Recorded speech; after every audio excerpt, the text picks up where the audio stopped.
Avis vascular centre మన దేశంలోనే the best varicose vein hospital. శ్రీమాత్రే నమః, శ్రీ గురుభ్యో నమః. తదుపరి సింహరాశి సెప్టెంబర్ 16వ తారీఖు నుండి 30వ తారీఖు వరకు కూడా ఈ యొక్క ద్వాదశ రాశుల్లో భాగంగా సింహరాశి వారికి ఎలా ఉంది అనే విషయాన్ని ఇప్పుడు మనం తెలుసుకుందాం.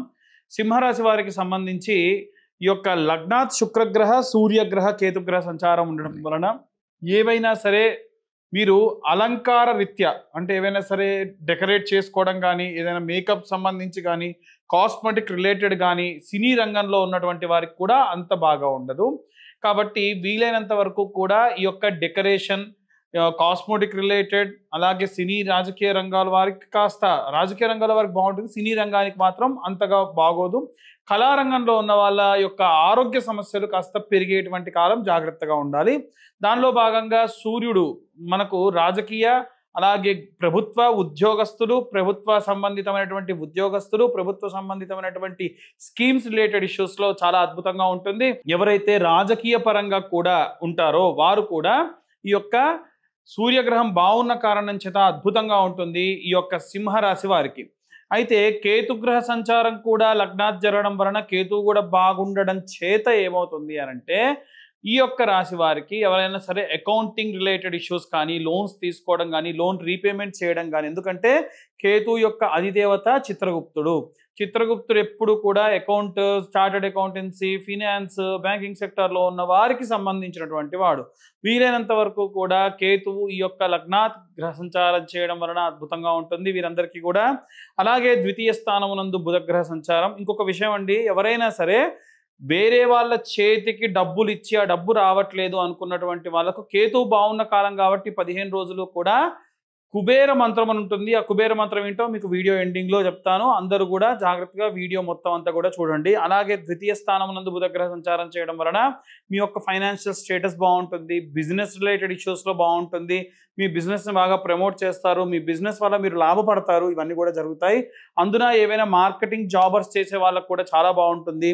అలాగే 3వ స్థానం నందు కుజగ్రహ సంచారం చేయడం వలన కమ్యూనికేషన్ ఇష్యూస్ వచ్చే అవకాశం ఉంది.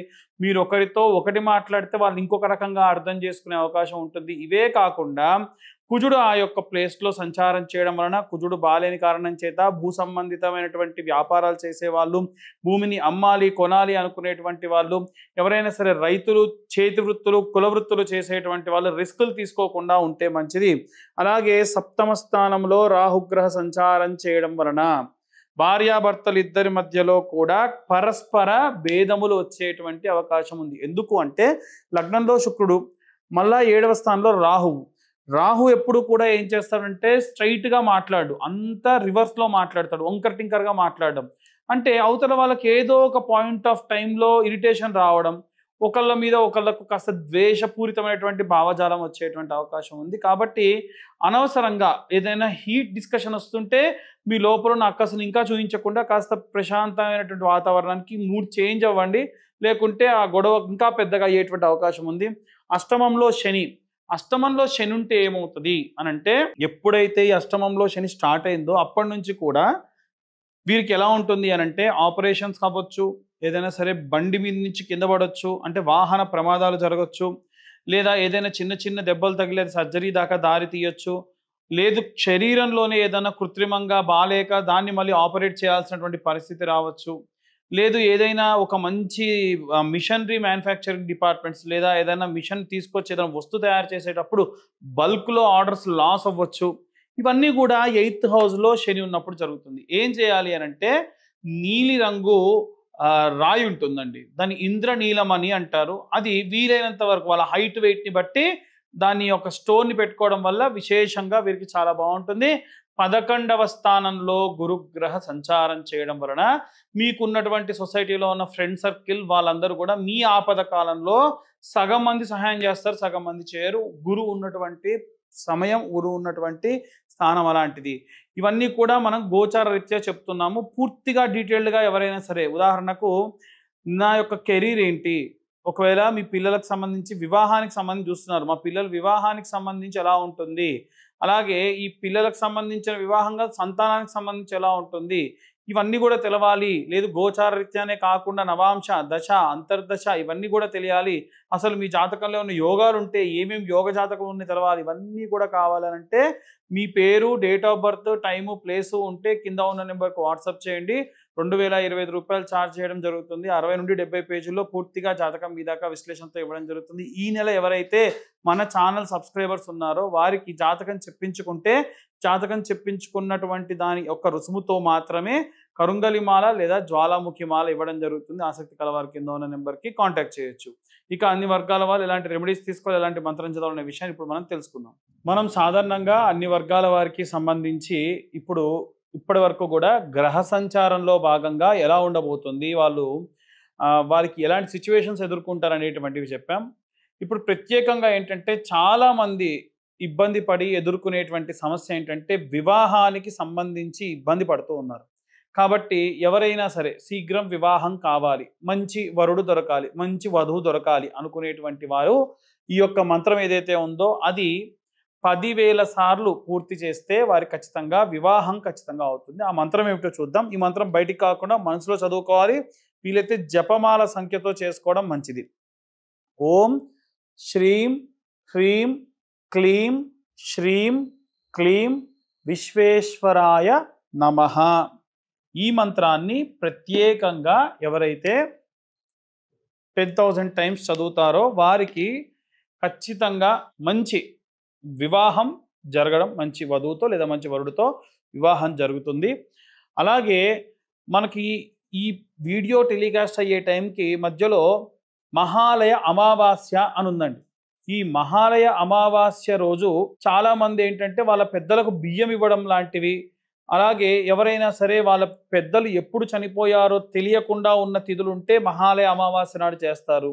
ఇవే కాకుండా ఒకవేళ మీరు తిథులు చేస్తున్నప్పటికీ మహాలయ అమావాస్య నాడు ఎవరైనా సరే ఋషులకు, మునులకు, పీఠాధిపతులకు తర్పణాలు విడిచిపెట్టినా, దానాలు ఇచ్చినా విశేషంగా మీకేవైనా పితృదోషాలున్నా పోతాయి.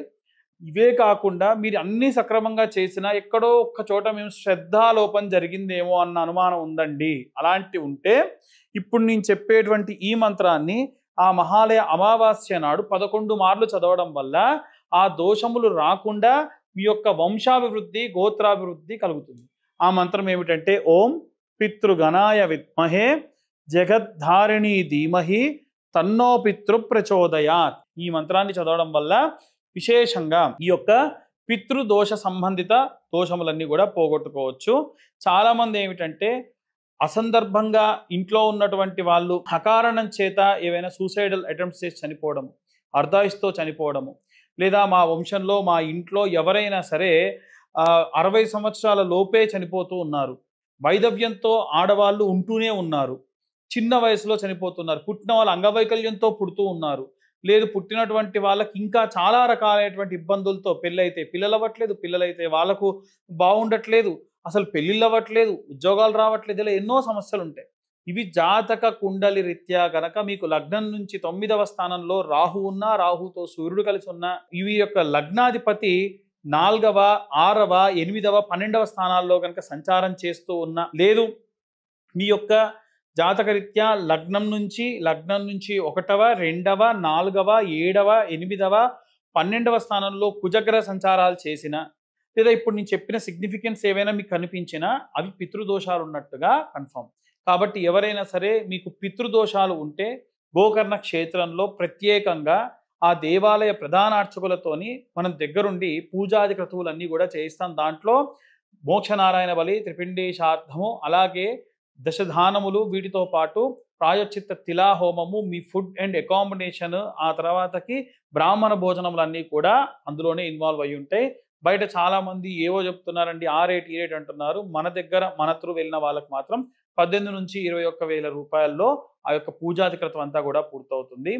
అలాగే మీకు వీడియో ఎండింగ్లో ఒక మంత్రం చెప్తాను అని చెప్పా కదా, ఎవరైనా సరే వేరే వాళ్ళ చేతికి వెళ్ళిన డబ్బులు తిరిగి రావట్లేదు అనుకున్న వాళ్ళు ఆ మంత్రం ఏమిటంటే ఓం యక్షగణనాయకం కుబేరం శివసకం ఉత్తర దిగ్భాగే వసికం సర్వ సంపద ప్రదాయకం నమామి మమ సర్వదా ప్రసన్నకరం సిద్ధిం దేహిమే నమమా. నమమా అనొచ్చు, నమః అనొచ్చు. అయితే సింపుల్ అండి. ఈ మంత్రం 3 సార్లు ఉత్తరం వైపు తిరిగి చదివితే మీ వేరే వాళ్ళ చేతికి వెళ్ళిన డబ్బులు తిరిగి వస్తాయి. అదేంటండి అంత సింపులా అంటే, ఈ మంత్రం చదువుతున్నంతసేపు కనురెప్ప కొట్టకుండా చదవాలి. కనురెప్ప కొట్టారా మళ్ళా మొదటి నుంచి స్టార్ట్ చేయాలి. అలా ఒకసారి పూర్తయిన తర్వాతకి ఆగి కళ్ళు మూసుకొని మళ్ళీ ఫ్రెష్‌గా మళ్ళీ ఇలా స్టిఫ్‌గా కళ్ళు ఇలా ఉంచి ఉత్తరం వైపు చూస్తూ ఈ మంత్రాన్ని చెప్పాలి. అలా 3 సార్లు చెప్పినా, 108 సార్లు హోమంలో హవిస్సు వేసినా మీ పరహస్తగత ద్రవ్య పునఃప్రాప్త్యర్థం వేరే వాళ్ళ చేతికెళ్ళిన డబ్బులు తిరిగొస్తాయి. ఇప్పటివరకు మేము చెప్పినటువంటి అన్నీ కూడా గోచార రీత్యా చెప్పిన విషయములు. మీ యొక్క జాతకం విశ్లేషణగా కావాలి, మీ జాతకంలో ఏమైనా సర్పదోషములు ఉన్నాయా, ఏమైనా పితృదోషములు ఉన్నాయా, స్త్రీ శాపములు ఉన్నాయా లాంటివి తెలుసుకోవాలంటే కూడా కింద ఉన్న నెంబర్‌కు కాల్ చేయండి, వాట్సాప్ చేయండి. డీటెయిల్డ్‌గా జాతక కుండలి మీ దాకా అందించడం జరుగుతుంది. జాతకానికి రూ. 2025 ఛార్జ్ చేస్తాం. వీటితో పాటుగా కరుంగలిమాల లేదా జ్వాలాముఖి మాల కూడా మీకు జాతక కుండలితో పాటు ఇస్తాం. సర్వే జనా సుఖినో భవంతు. స్వస్తి.